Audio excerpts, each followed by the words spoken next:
গোৱালপাৰাৰ লক্ষীপুৰ বৈদ্যুতিক উপসংমণ্ডল কাৰ্যালয়ত উত্তপ্ত পৰিস্থিতি শ লোকে ঘেৰাও কৰিলে বৈদ্যুতিক উপসংমণ্ডলৰ কাৰ্যালয় প্ৰচণ্ড গৰমত অতিষ্ঠ হৈ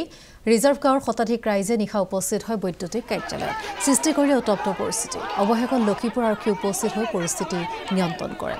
আৰু দৃশ্য আমি আপোনালোকক দেখুৱাইছো গোৱালপাৰ লক্ষীপুৰত শক্তি বিভাগৰ কাৰ্যালয়ত এই উত্তেজনাৰ সৃষ্টি হৈছে বৈদ্যুতিক উপসংমণ্ডলৰ কাৰ্যালয় ঘেৰাও কৰিছে এনেদৰে শ লোকে বিদ্যুতৰ লুকাভাগত অতিষ্ঠ হৈ পৰিছে অঞ্চলবাসী প্ৰচণ্ড গৰমত অতিষ্ঠ হৈ ঘেৰাও কৰিছে কাৰ্যালয়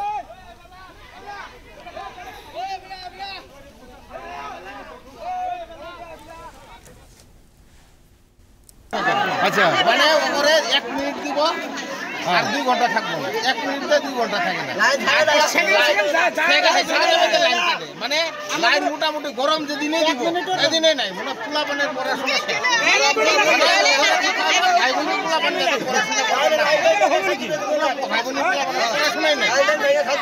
মিটার লাগাইছে কি মিটার লাগাইছে মিটার তো স্মার্ট মিটার লাগাইছে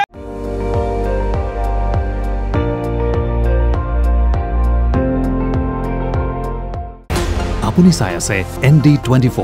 সৰ্বশ্ৰেষ্ঠ নহয় সৰ্বোত্তমৰ দৌৰ